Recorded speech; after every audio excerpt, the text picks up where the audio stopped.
ಸಿನಿಮಾದಲ್ಲಿ ಕಾಲಿಡೋ ಪ್ರತಿಯೊಬ್ರು ಕೂಡ ಯೋಚನೆ ಮಾಡೋದು ಏನ್ ಕಮೆಂಟ್ ಬರುತ್ತೋ, ಏನ್ ಕಾಂಟ್ರವರ್ಸಿ ಆಗುತ್ತೋ ಅಂತ.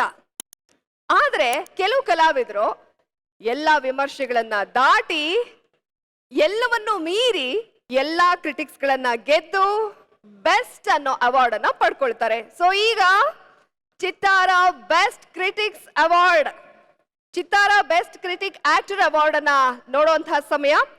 ಚಿತ್ತಾರ ಬೆಸ್ಟ್ ಕ್ರಿಟಿಕ್ ಆಕ್ಟ್ರೆಸ್ ಅವಾರ್ಡ್ ಯಾರ ಪಾಲಾಗುತ್ತೆ ಅಂತ ನೋಡುವಂತಹ ಸಮಯ. ಸೊ ಚಿತ್ತಾರ ಸ್ಟಾರ್ ಅವಾರ್ಡ್ 2024ರ best critic actress award Megha Shetty ಅವರ ಪಾಲಾಗ್ತಾ ಇದೆ. ಮೇಘಾ ಶೆಟ್ಟಿ ಅವರೇ, ಕಂಗ್ರ್ಯಾಚುಲೇಷನ್ಸ್.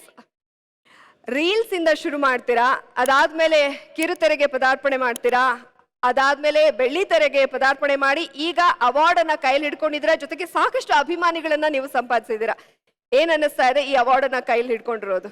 ನಮಸ್ಕಾರ ಎಲ್ರಿಗೂ, ಇಲ್ಲಿ ಬಂದಿರತಕ್ಕಂಥ ಎಲ್ರಿಗೂ ನಮಸ್ಕಾರ.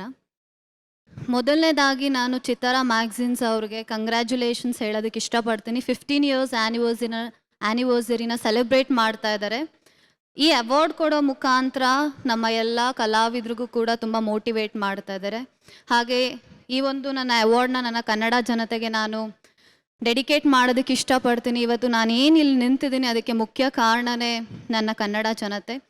ನನ್ನ ಪ್ರತಿಯೊಂದು ಪಾತ್ರನ ಮೆಚ್ಚಿ ನನ್ನ ಪ್ರತಿಯೊಂದು ಸಿನಿಮಾದಲ್ಲೂ ನನ್ನ ಜೊತೆಗಿದ್ದು ನನ್ನನ್ನು ಪ್ರೋತ್ಸಾಹಿಸ್ತಾನೆ ಬರ್ತಾ ಇದ್ದಾರೆ. So thank you so much ಎಲ್ರಿಗೂ ಕೂಡ. ಹಾಗೆ thank you Chittara magazine. Okay, super. Megha ಅವರೇ, ನಾನು ನೋಡ್ತಾ ಇದ್ದೆ ಮಾಧವನ್ ಅವ್ರ ಜೊತೆಗೆ ನೀವೊಂದು ಫೋಟೋ ಶೇರ್ ಮಾಡಿದ್ರಿ ಕೂಡ. ಸೊ ನಮ್ಮ ಕನ್ನಡಿಗರಿಗೆ ಎಲ್ಲಿ ನಮ್ಮ ಕೈ ತಪ್ಪು ಹೋಗ್ಬಿಡ್ತಾರೋ, ಇಲ್ಲೇ ಇನ್ನಷ್ಟು ಸಿನಿಮಾಗಳನ್ನ ಮಾಡಬೇಕು ಅಂತ ಒಂದು ಸಣ್ಣ ಢವಢವ, ಏನ್ ಹೇಳಕ್ ಇಷ್ಟಪಡ್ತೀರಿ? ಖಂಡಿತವಾಗ್ಲೂ ನಾನು ಕನ್ನಡ ಬಿಟ್ಟು ಹೋಗಲ್ಲ.